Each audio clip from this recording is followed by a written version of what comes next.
hace por lo menos 35 años, que el radicalismo siempre está en un lugar de posición incómoda en la política argentina.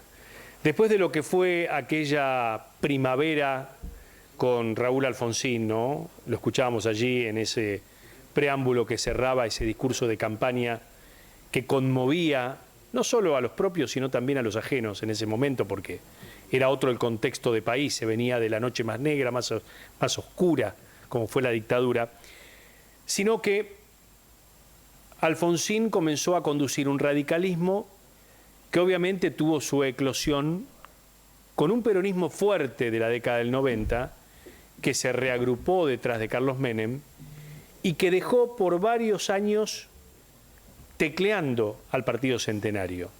Tecleando, si se quiere, desde lo ideológico también, no solo desde lo pragmático. Y fue la figura de la Rúa la que le dio el aire, 10 años después, finales de la década del 90, como la esperanza blanca de un partido que venía con una vara bien alta en materia de honestidad, porque veníamos de la década de Menem, que más allá de lo que había sido la convertibilidad, estaba objetado por los altos índices de corrupción. De la Rúa terminó como terminó. Algunos dicen que fue prácticamente golpeado por un sector del peronismo, intendentes de algunos distritos del conurbano y demás, pero la cuestión es que después comenzó toda la década del 2000 con un Néstor Kirchner que intentó sumar al radicalismo a la mentada transversalidad de aquel momento. Y el radicalismo comenzó a ser radicalismo K. Y hubo dirigentes que se aliaron al momento de turno, refugiados en un progresismo que habían de alguna manera pregonado en toda su historia y que hoy veían reflejados en el kirchnerismo, en el peronismo kirchnerista o en el peronismo de Néstor y de Cristina Kirchner. Y ahí es donde vos tuviste alguna diáspora de radicales que se ubicaron bajo esas huestes. Lo que no interpreta el dirigente radical es que hace 30 años que se subestima a la lista 3. ¿Y qué es la lista 3? Cuando uno traspasa la General Paz, la lista 3 es ese voto de una clase media de trabajo, de una movilidad social, y es donde en algunos lugares la ideología radical se cruza con la peronista, porque hay puntos en común. No estamos hablando de partidos de derecha, aunque el peronismo tuvo un componente de derecha cuestionable. De hecho, el general Perón, cuando volvió en el año 72, ya no era el mismo que se fue exiliado en la Revolución Libertadora.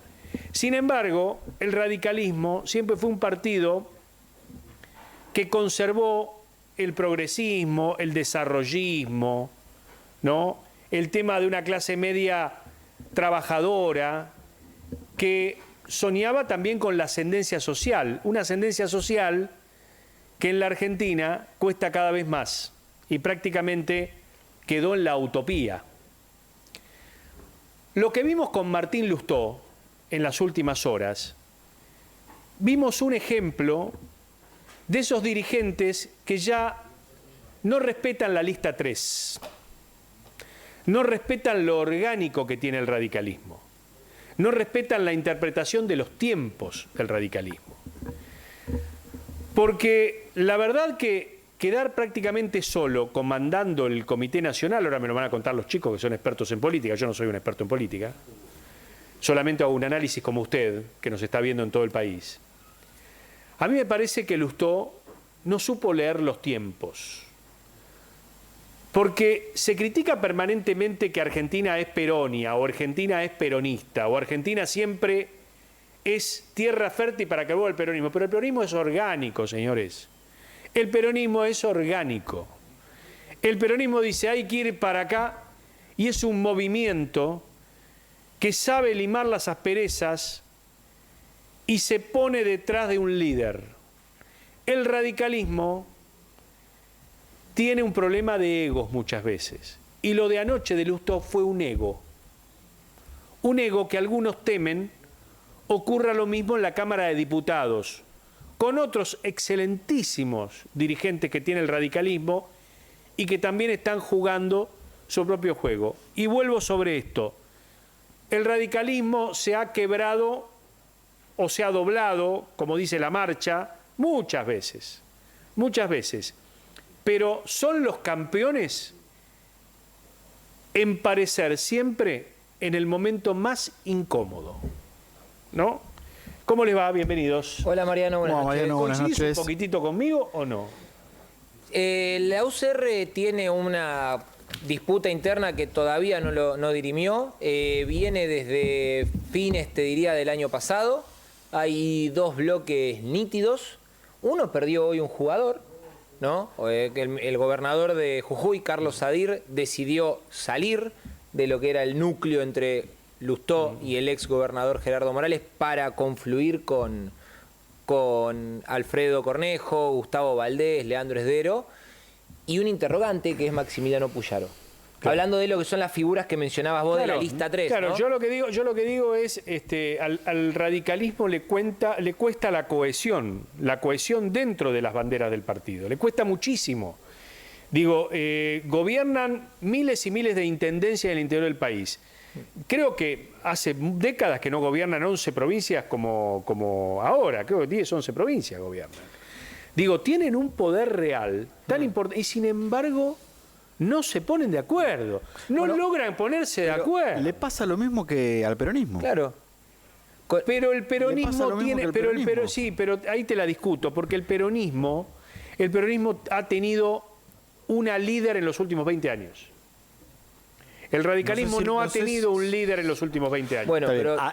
es cierto que discutamos o no, estemos en contra. Yo he sido un crítico de Cristina Fernández, no, del pero minuto cero, totalmente. de todas las causas de corrupción, de vudú y compañía. A mí no me corran por izquierda. La diferencia es que el radicalismo no pudo terminar, desde el regreso a la democracia, los dos gobiernos que tuvo, el peronismo sí. Pero porque no se lo dejaron terminar. Bueno, está bien. Tuvo tres, está bien. Y me parece que el radicalismo logró en los últimos años reconfigurarse después de lo que fue la caída de la Rúa, que fue un golpe durísimo para el partido en la que desapareció la lista 3, en donde la alianza encabezaba ese acuerdo con el Frepaso y en Cambiemos era la cola del PRO. Y con esta interna que está sufriendo, si querés el lado positivo para el radicalismo es que está otra vez en escena, tiene más gobernadores que hace muchos años, pero perdió ese partido de ser el representante de la clase media. Se lo ganó el lugar el PRO y hoy se lo está ganando la Libertad Avanzada. Pero es un partido que sigue estando con el PRO en Juntos por el Cambio. Sí, pero hay un como tema, segundo. Hay un tema como que segundo. Pero como Ernesto segundo. Sanz lograron muchísima unión en ese momento. Perdón, que hay una cuestión que no podemos dejar de lado. Parte del momento que está viviendo hoy la UCR, ¿no? Con 5 gobernadores, centenar de intendentes, diputados, senadores, tiene una génesis en Martín Lustó. ¿Y a qué voy con esto? En 2019, cuando efectivamente el partido se debatía, acá en la Convención Nacional en Parque Norte, de no podemos ser furgón de cola del PRO, el ejemplo que ponían de confrontar con el PRO y que sirvió para que todos los players del radicalismo, los players en serio, Alfredo Cornejo, Gustavo Valdés, Martín Lustó, Emiliano Jacobiti, se reagrupen, es el ejemplo de Lustó y Jacobiti confrontando a Larreta. Acá también la pregunta. Entonces, ahora la seguimos porque también quiero hablar de lo que fue de la dureza de Bullrich con respecto a Lustó, diciendo se le termina el curro de las universidades. Fue brutal la ministra de